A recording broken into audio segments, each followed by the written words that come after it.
Live from New York, it's Saturday night!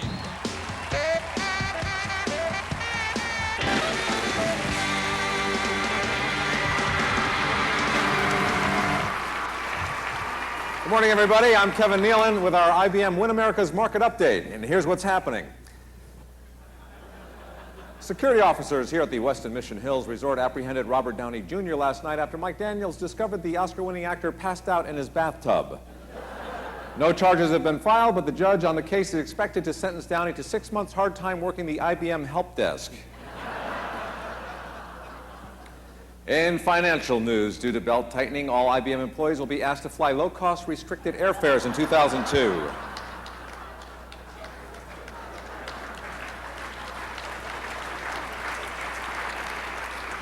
For some reason, that strikes a chord with you people. Now that the Genome Project is near completion, researchers from around the world are getting set to conquer the next greatest mystery of humankind, the IBM billing system.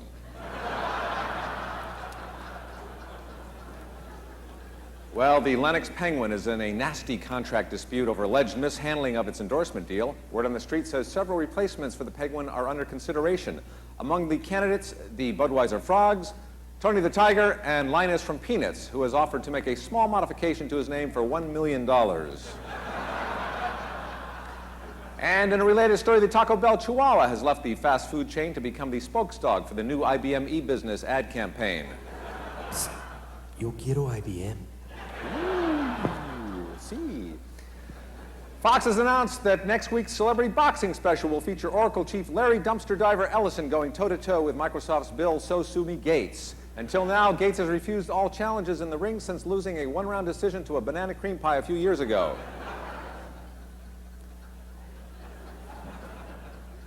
A new poll in USA Today reveals that 25% of all husbands kiss their wives goodbye when they leave the house, and 99% of all husbands kiss their houses goodbye when they leave their wives.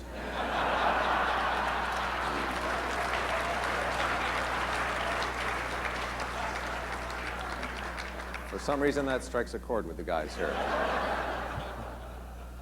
Another poll showed that if the election was held today, people would be confused because it's normally held in November. In other IBM news, due to heightened security concerns, all employees will need to follow new password protocols when logging on to various areas of the IBM system. Please pay close attention to these passcode and password changes. From now on, your voicemail password will become your PIC password. Your PIC password will become your Lotus Notes password. Your Lotus Notes password will correspond to the serial number on the back of your VCR. And your global campus ID will be your name in Pig Latin. And finally, an update posted on the W3 IBM Intranet today issued new guidelines for work-life balance. Here it goes. If you're working, your life is balanced. That's a look at the headlines, and now for this important message, live from Win America's in Palm Springs, it's Friday morning. All right, Danny, have you ever had your picture drawn before? Yeah. Okay, you know what to do then. Slip out of the clothes, and we'll get going here. Come on. Okay, have a seat there, Danny. This will be fun. Just take 2 minutes. All right. So, Danny, out here on vacation? Yeah. Yeah, you like it out here? Very nice. Uh-huh. And do you go to school? Sometimes. Yeah, you like school? You go to school? Like going to school? Yes. Okay, I'm running out of space here, Danny. I probably should have started. Let me make a little adjustment here. I'm sorry, Danny. There we go. That's better. Okay. See, like I said, I'm just starting out, and, I'm tapping into the power. I haven't gotten all the power yet, but I'm tapping into it. I see the power source.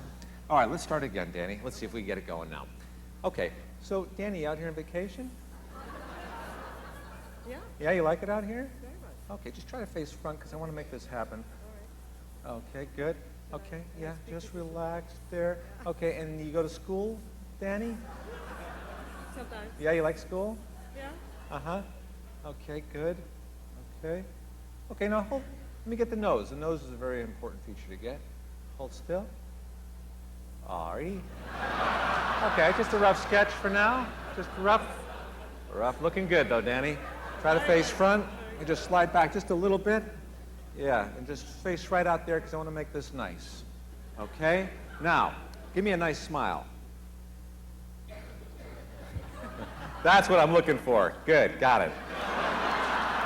Okay, that's better, that's better.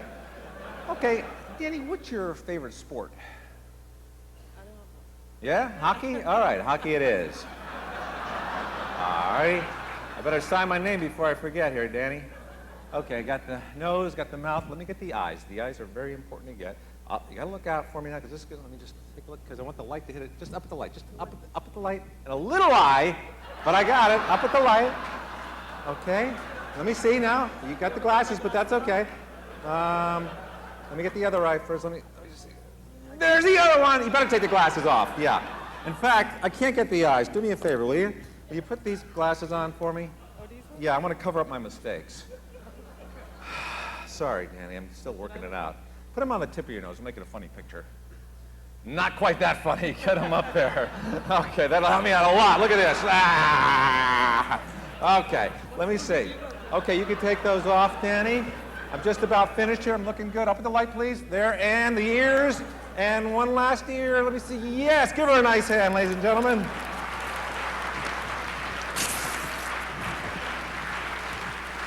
Now, I got to tell you, Danny, this does not look like you at all.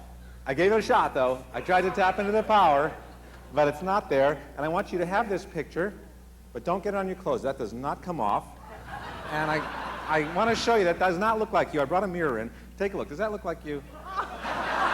Give her a nice hand, ladies and gentlemen. Thank you, Danny. You're a good sport. Kevin Nealon.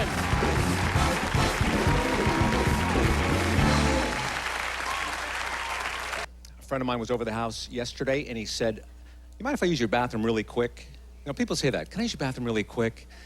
And I'm thinking, well, I hope he doesn't use it too quick. You know, don't get sloppy, you know, take your time. You never hear anybody say, "Can I use your bathroom? I'm gonna be a while." Got any magazines or newspapers? Game Boy? You know? How am I doing on time? I'm on time, all right? Okay, stretch it out a little bit. I went up to Seattle last, let's make it last week. And I think the pilot was a little inexperienced. We're getting ready to take off, and he comes on the loudspeaker, and he said, "Okay, folks, we'll be taking off in a few." Whoa, whoa, whoa, here we go.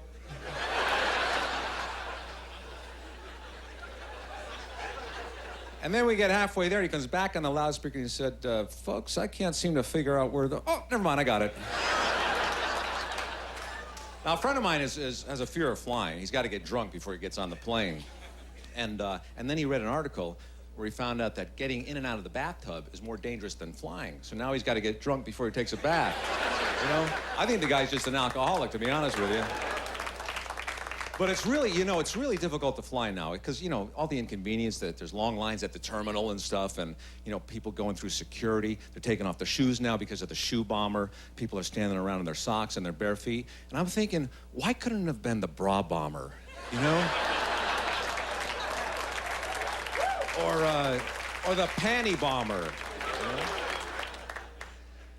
I'm getting a little paranoid myself, though. I went out and I got a bomb-sniffing dog, and evidently, I've got explosives in my crotch.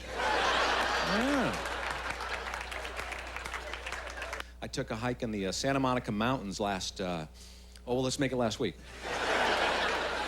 And I came across some deer droppings. And I used to be a Boy Scout, so I took a little stick and I sifted through the deer droppings to see what the deer had eaten most recently. And I found that the deer had eaten a couple of berries, but also a lot of turds. Not a very good diet, you know?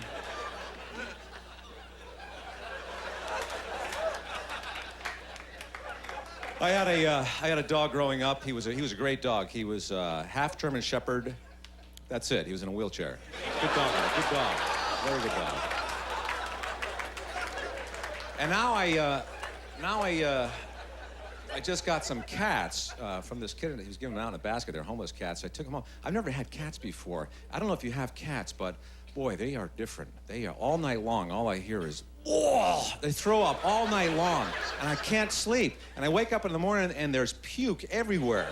It's like living in a fraternity house or something, you know? And it's not even puke. It's more like hairballs, you know, because I sifted through a little stick, and I found that out. And, you know, you got to get it off the carpet quick, otherwise it'll stain. Either get it off there or you just leave them, let them accumulate after a while. So it looks like a deep shag carpet, you know? People don't know the difference. But it is, it's hard to resist anything that's in the basket, I think, you know?